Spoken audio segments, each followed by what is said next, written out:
All right, let's move on. I want to talk about North Carolina, and here's what I'm going to do. I'm going to step back. Right, T.O., I think you and I, we can take a break here. All right, we're clearing out, calling 1-4 high. We're going with a Caleb Love special here. Isolation, John Fanta. We're down by 2. There's 30 seconds left on the clock. Go get us one. Well, if you were giving the ball to Caleb Love, I'm not sure about that shot. However, I'm going to bury a 3 for the win. Here's the deal. North Carolina was not deserving of an NCAA tournament spot 3 weeks ago. And North Carolina is not deserving of an NCAA tournament spot today. Right. They will have to do what the mid-majors have to do, and that is win their conference tournament to hear their name called. And the reason why is because they had this 4-game stretch, right? And people were saying, well, they may have to win one of 2 against Virginia or Duke, and then obviously you win the other games. Oh, the other games. Let's start with the other games. So the other games were against Florida State and Notre Dame. Florida State, who has a net ranking of 219. Notre Dame, who has a net ranking of 185.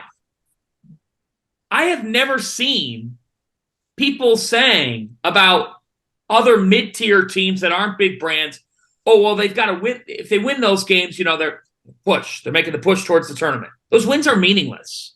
Those wins do no good for your resume. And that's the problem. The ACC isn't as bad as what people are saying, in my opinion. The ACC has had some especially bad teams this year at the bottom of it. Agreed.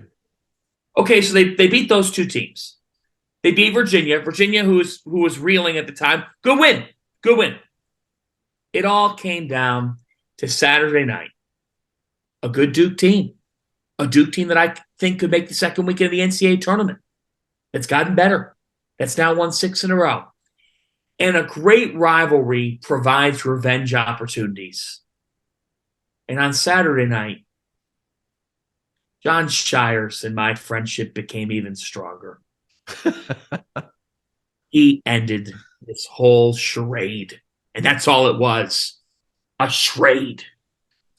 The charade is over. The party never started. For Hubert Davis and the Tar Heels to come to my party and RSVP, they would have had to get an invitation to begin with. They were not on my mailing list. And they showed it on Saturday at home against their arch rival. Now's your time. And Kyle Filipowski had the killer instinct. And Duke defended their tails off. This team, this North Carolina team, is one of the all-time most disappointing teams in the history of college basketball. They are not an NCAA tournament team. They thought that they could get away with their name alone and that they would somehow figure it out. It's March the 6th now. They never figured it out. Their team is disconnected. Their team doesn't realize who their best players are. Their team had a freshman class that came in. We don't even know how good that freshman class is because the head coach didn't give many opportunities to that class. In no way, shape, or form has North Carolina gotten significantly better. They've stood pat, and by being complacent, they will not hear their names called on Selection Sunday. Unless they go on a miracle run and win the ACC tournament. That's another tease for what I got later on in the show. Yeah. Tio, I want to ask you something about this. All right. So Gooden and I kind of had an argument about this on Saturday night on our Saturday night episode of After Dark. He thinks this is all on Hubert Davis, right? He basically thinks that this is Hubert Davis not being able to coach. And I think that there's a level of blame that needs to fall on Hubert Davis's shoulders. At the end of the day, you're the coach. It's on you. I also think that you have to have some level of ownership and accountability when it comes to the team, right? I don't think Armando Bacot has done what he needs to do to be a leader with this group. I think Caleb Love shoulders a lot of that blame, right? There's a reason why every rumor in the country says, yeah, I don't know if Caleb Love is the leader. I think that people in that locker room don't like him, right? Who knows if that's true, but that's kind of where sometimes when there's smoke, there's fire, right? I think RJ Davis probably needs to be a little bit more vocal. He's the best point guard on that team. Sometimes you need to step up and say, give me the damn ball, right? So, and I would make the argument that when North Carolina turned things around last year, it was because Brady Manick finally stepped in and took some ownership of that team. And the guy with the big old beard intimidated people enough to say, like, come on, what the hell are we doing? Get in line. So where do you fall on this? Does this fall on the players? Does this fall on the coaches? Because Fanda's right. The last time a preseason number one team did not make the NCAA tournament was all the way back in 1975, before the tournament expanded to 64 teams. It's never happened in the 64 team era. Never. The lowest seed a preseason number one team has ever gotten. Do you guys know? I told you this. Kentucky was a number 8 seed in 2014. And they made it to the title game. And then UConn in 2000 was a number 5 seed. Those are the only 2 times where the preseason number one team did not get a top 4 seed on Selection Sunday. North Carolina might miss the tournament. Hey guys, just a reminder, our sponsor for today's episode is Run Your Pool. They are hosting the Field of 68 Bracket Challenge. This year, they are giving away $1,500 in free prizes. It's all an incentive for you to get on there and find out just how good their platform is. I've been using them for my bracket pools for years. I've used them for Super Bowl squares. I use them for everything that I need to use them for. The biggest survivor pool that I'm in for both NFL and NCAA tournament is by Run Your Pool. So go check them out. The link's below. Tap in. Yeah. I mean, Rob, me and you had this argument earlier in the year, and then I got a call from a pundit. It is on Hubert. And here's the thing, the coach, like you can implore your players to stand up and say something, but if the players are just like, well, it doesn't matter what I say anyway, he's not going to be benched for whatever, then it's all a moot point. Yeah, like that's the thing. Like if the players don't feel like the coach has their back, like what's going to happen? And this was, guys, I feel like we're just beating a dead horse at this point. Like we've been saying, like I've always been under the impression that playing hard is a prerequisite to playing time, and that just hasn't been the case this year. Mm-hmm. Even with your best players, accountability is huge. Like I read something, Joel Berry clapped back at what Jeff said. Like here's the difference there is Roy had his players back whenever they saw something. He'd be willing to sit somebody for an extended amount of time if they deserved it. Like he doesn't have that right now. He doesn't have that. Caleb Love, I'm curious to see how Hubert does after this bunch of guys moves forward, like goes on somewhere else. Because he's recruiting at a high level. He's recruiting a certain kind of – I'm really curious to see how that's going to go. But, it is on the coaching staff. You can say, oh, the players need to do this, players need to do that. There needs to be ownership. It doesn't matter if the coach isn't taking control of what's happening on the floor. And it's a very obvious thing. I don't know what it was this year that held him back from just saying, hey, we're not winning games anyway. I might as well lose with dudes that are playing hard. Like, I don't care the reason. You know what held him back? You know what held him back? Last year. There was no – like what happened at the start of this season and what happened at the start of last season with North Carolina is not really all that different. Honestly, they played better at the start of this year than they did at the start of last year. They got embarrassed at the start of last season, right? Embarrassed. They were losing by 20. They weren't even trying. At least like this year, it was like they were losing hard-fought games. And like, okay, you lose to Iowa State. Iowa State's not that bad. It's hard to get ready for that no-middle defense. You know, you lose a 27 overtime game by 1 point to Alabama. Well, you know what? Alabama's pretty damn good, right? So like, I think that's probably what it is, but then it just kind of kept building and kept compounding and kept snowballing. And now it's just you're not winning close games. Yep. No, it's margin for error, you know, and in this sport, it's thin. And at this time of year, it's thin. But they're a combined 7-12. 7-12 against the top 2 quadrants. 6 of the 7 wins have come in Q2. So it's nothing personal. They're just not a tournament team. Yeah. And there's reasons for that, but it's not like we're looking at Carolina and then intentionally wanting to hate, because there's some people out there who think that. They weren't a tournament team 3-4 weeks ago. They needed to win all 4 games. They didn't. And credit to Duke, by the way. I mean, the others. Yeah.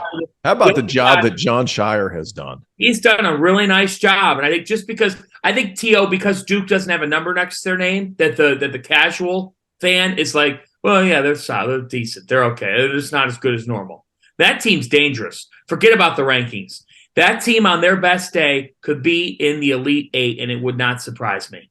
They are one wrong call at Virginia and one kind of like questionable call at Virginia Tech away from having won, what would the math be on this one? 12 of their last 13 games, right? And so here, I said this the other day on After Dark too. I think that they should hang the banner in Cameron Indoor Stadium. How poetic is this rivalry though? Like last year, they send Coach K home with the loss in the Final Four, and then even before that, like at Cameron Indoor, they ended his last one. North Carolina beats them at Cameron, and then this year, like Duke and Shire were just like, "Hey man, like that was all a fluke. Mm-hmm. Like we're just going to send your butt home. Have you guys playing in the NIT?" There's nothing wrong with the NIT for a lot of teams, but for North Carolina, that's obviously not the standard. But we're going to compare apples to apples right now, Duke and Carolina. So what's the biggest difference of the season for me? Duke adjusted throughout the course of the season. North Carolina never did. They just settled in on what they'd been doing all season long. That's just what happened. Never changed lineups. I thought they found a lineup whenever they were playing Seth Trimble a little bit. And then they were like, well, they got a pass first guy in there to play with those other two guys that don't want to pass to anybody. Like they fix it. Guys get healthy. They go right back to the same freaking thing. Yep. Like it was crazy to see. The big thing for Duke this year, Tyrese Proctor started out the season at the 2. Jeremy Roach was at the 1. Well, would they find out? Well, Jeremy Roach is much more geared to put his head down and get to the cup for himself first, and then he's a passer. So what they do, they moved him off the ball, let Proctor bring the ball up, and then they started to get healthy. And then they defended all season long. That's one thing. I mean, like Duke's defense propped them up while they were figuring it out. Mm-hmm. Like that's a huge thing. And they were willing to be like, okay, so this isn't working. What can I do to figure it out to where I can find something that works? And in an era with this extra year of eligibility, there's a lot more freshmen that aren't going to make the same impact that they made 5 years ago because they're playing against 23 and 24-year-olds. It's going to take a little bit longer for Duke to hit their pinnacle, but you have to continue to figure it out. Duke did. North Carolina didn't. It's the reason Duke's dancing, Carolina's not. Yes, and in a world where a lot of coaches are stubborn or don't want to change their ways, John Shire's done it in his first year as leader of this program. He made in-season adjustments. Yep. North Carolina has not done it. And here's the thing too. I compared this. Was it on this show last week where I was like, it's like when your kid plays, like you see the pinnacle of how your kid can play. So you play him 30 minutes out of 36 minutes or whatever it is in high school. Like you play him all these minutes because you know, like, hey, when he's really good, he's really, really freaking good.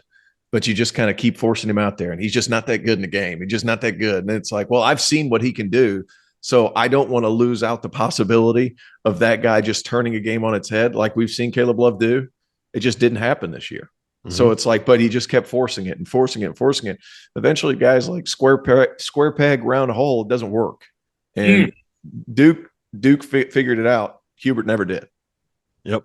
I think it also helps that people were able to were willing to make sacrifices on this Duke team. Like Jeremy Roach is not like, have you heard him complaining at all about, look, man, I'm trying to get to the league, right? Like I'm not going to be an off guard in the NBA. I'm not going to be a 2 guard. I got to be a point guard. I got to have the ball in my hands to be able to make these plays. Like if I'm going to get these accolades, if I'm going to get drafted, I got to do this, that, and the third. No, in fairness, we haven't heard Carolina guys say that. In fairness, they're just stuck in one. You're right.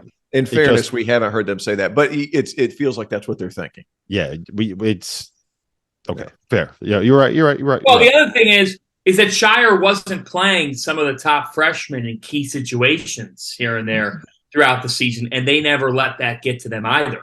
So there's been a really good element with Duke of just – I'm not trying to put Duke versus North Carolina here. Yeah, that's a great point too. Like Derek Lively came off the – he didn't play until like February. He's been the difference maker defensively, right? Exactly. Dariq Whitehead, and that's the thing about Duke. Like they still haven't hit their ceiling because Dariq Whitehead is still kind of in that like trying to figure it out and get a healthy phase.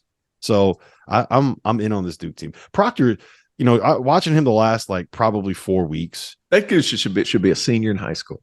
Yeah, he's so good. He's so good. Like at the start of the year, I remember I was talking with a couple NBA scouts and Randolph too. And they were like, yeah, this Proctor's good, man. Like, he's a stud. He's going to end up being a difference maker. Like, he's a pro. He's going to end up being a first round. Like, and then you watch him in those first couple games, and you're like, the fuck are you looking at? Like, what do you see that I'm not seeing right now? Well, the last 4 weeks, it's just, he's got there's like a pace about him, right? Like, he could just kind of come off those screens, understand, like, everything. He's controlling everything. Right, he's controlling the ball. He's controlling the help defender. He's controlling the defender on him. He's reading everything that's happening in front of him. Like, he doesn't have to play fast. He just kind of knows what he's doing, can get to a spot, can make a shot, can make a like. He's a very, very intelligent player. I enjoy watching him play. And you never want to say this candidly because you never want to hurt the player, and that's not what I mean. But the Jeremy Roach toe injury actually got Proctor to handle the point guard duties, and then that's what T.O. goes back to here is that sometimes it's figured out by Proctor, right? Go ahead. Sorry. Proxy. Figured out by injuries. Like, for instance, Xavier has figured out that they're a better defensive team in the last month with Zach Fremantle out. Now, he's out for the year. That's obviously huge news that's broken in the last 24 hours. It's very unfortunate for the kid. It's unfortunate for them because they're not very deep. But sometimes you find things out about yourselves when you have to force other players into the game.